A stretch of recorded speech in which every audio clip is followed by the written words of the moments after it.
So, hello friends. Today we will learn how we can create a matrix class. Those who are aware of the C language and those who are aware of the Java language. So, in this code of matrix, I will show how we can approach toward a non-object oriented programming language to a object oriented. Let's see. First thing is matrix class. So, what is a matrix class? So, matrix is a like is a row is a number of rows and there is a number of columns and we have some elements, so that we call the matrix. So matrix is basically a grid of rows and columns. So I'm creating a grid of rows and the columns. So in case of the C language we don't need to create any class, but in case of the object oriented languages we have to create a matrix class. So we will think in terms of objects, everything in terms of object. So first we have to think what is a matrix. So matrix is a rows and the columns and we have some values. So when we think about this, we have to first think about the instance variables. What could be the instance variable of a matrix class? So class is nothing but basically a blueprint for the objects. So the object of a matrix class should contain some data. So we have to create some data here. So data, I am taking its type integer. So if you would like to change its type to double or string or character, so you can do anything whatever you want. Then here I am also creating the two instance variable for the rows and the columns, so that I could set the number of rows and the columns when I create the matrix object. So how we can create the matrix object? In object oriented languages there is a concept of constructors. I'm creating a constructor. The constructor is nothing but a method being the same name of the class as of the class. Here the class name is matrix and the method name, sorry, the constructor name is also matrix. Here I am passing the rows and the columns. So user will whenever we create a matrix object, we will pass the number of rows and the number of columns for that matrix, and then we will assign these rows and the columns to the instance variable of that matrix class. So we have the rows and the columns, and I am assigning these rows and the columns to the rows and the columns of the instance of the matrix object. Then we have to create a array, a two-dimensional array. How we can create a two-dimensional array?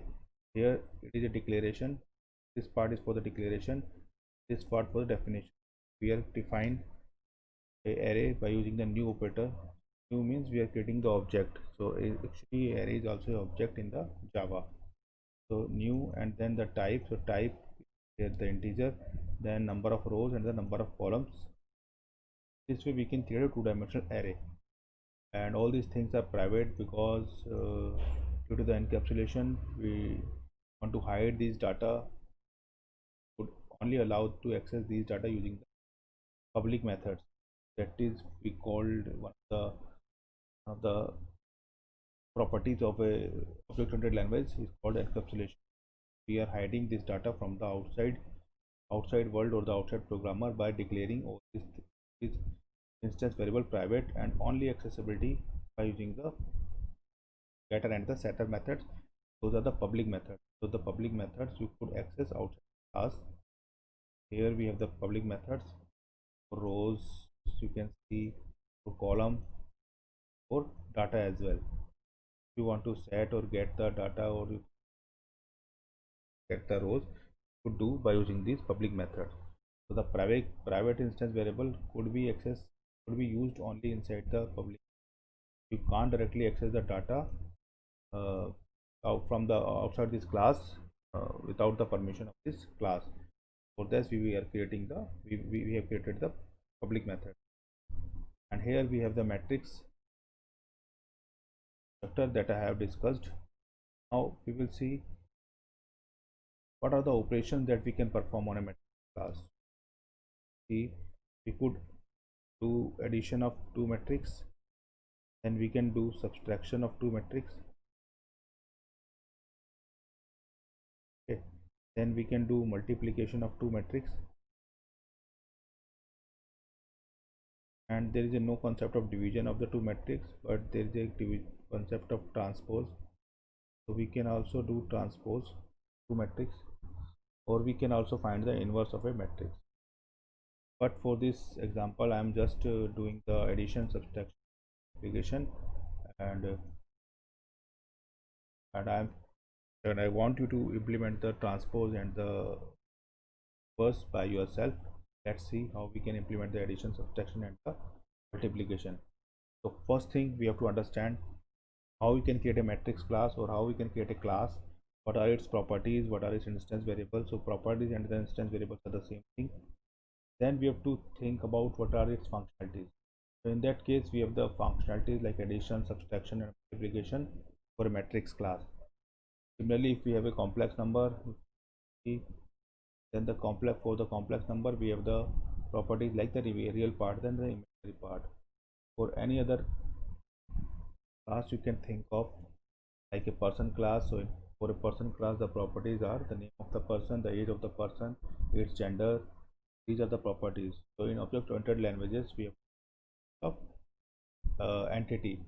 Entity is nothing but a basically object, or we can create class by keeping all these things, properties in mind. So I am creating first see how we can create a matrix, how we can create an object of a matrix. We have test matrix. So first thing you have to create, so if you see this line, matrix A equals to new matrix row and the column. So I'm passing rows and the columns, and if you see this structure here, I've initialized the rows and the columns and the data. So here the data is, all the values are, because it's an integer, the default value of the integer is 0. So when I call this code test matrix, so when I call this code, after that code, all the values inside the data is 0. For that purpose, we have to first do the insertion, and before that I am just using the scanner class to taking the input. So it's a very useful class. So you can write this way: scanner object name equals to new scanner, and then you have to pass the system.in, then int means it is reading the next integer from the console. I am storing this inside the row and the column, and passing this row and column to the creation of a object A, the matrix class. Then I am first thing I have to insert the data inside the matrix. For that I have creating a insert method. So let's see what is insert method is doing. So insertion means you have to insert the data. So this is nothing but we can insert, we can access the element of the data on the indexes. As you are aware that uh, the matrix is index based, so it's a two-dimensional matrix. The index is I and the j, it's the rows and the column. We have to use the two loop, first for loop, then second for loop. We have to pass number of rows and number of columns, and then we could we could access the any element by using data I or j. Here you can see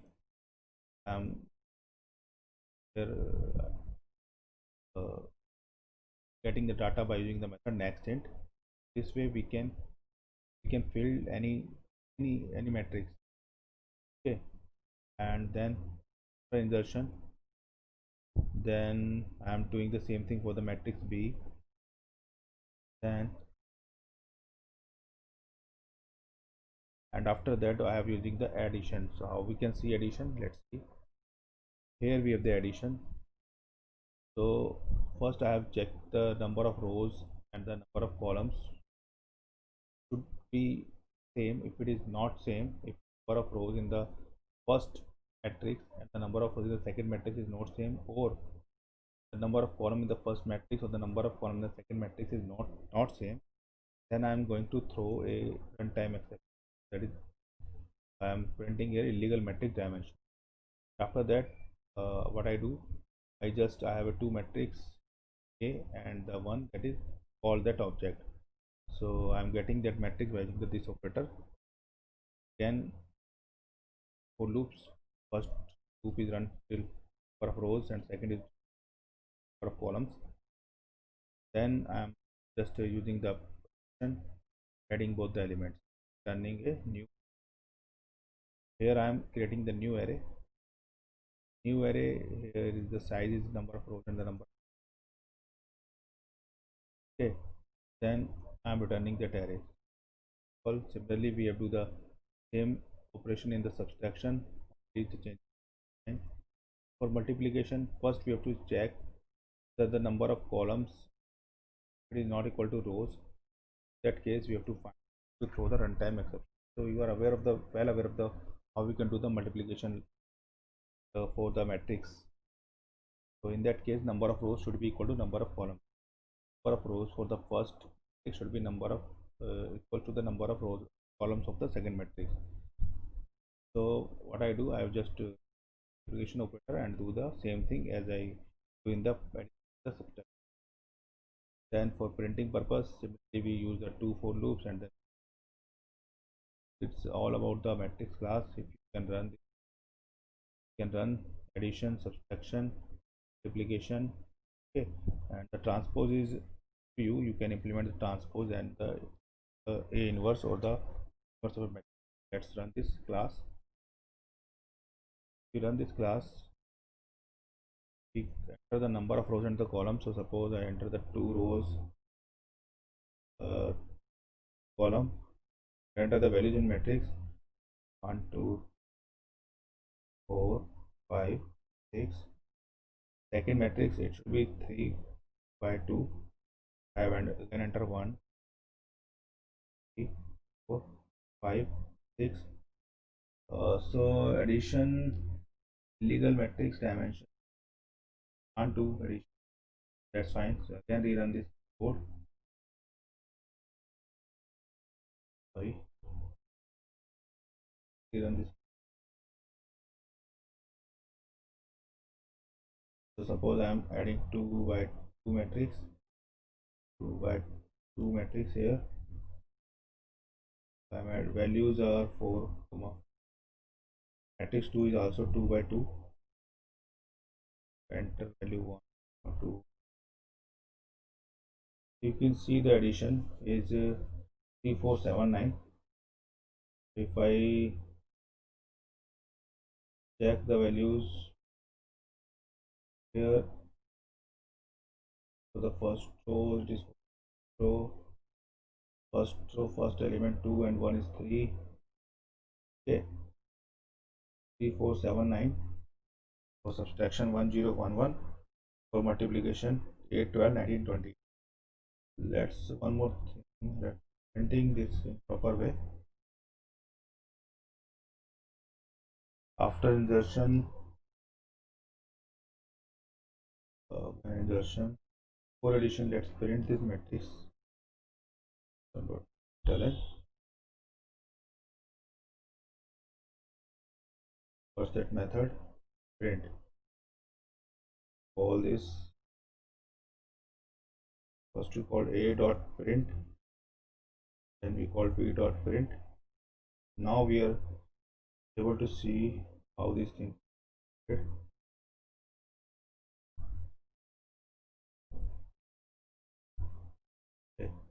The 2 by 2 matrix value 1 4. This 2 is also 2 by 2. Value 1 2 3 4. It is printed here. So first matrix is this one 1 2 1 2 3 4. Second matrix has a 1 2 3 4. Addition is 1 1 2 2 2 4 3 3 6 and 4 4 8. Subtraction is 0 0 and multiplication is this. This way you can see how we can do the how we can write a matrix class, or how we can approach towards object-oriented programming language. It's a very good example, so you can try these kind of examples. This example will gives you the two things. First thing is how you can work with any two-dimensional array. The second thing, how you can think about object-oriented programming, how we can create a new object, how we can create a class, and how we can think about the instance variable. So that's all from my side. Thank you.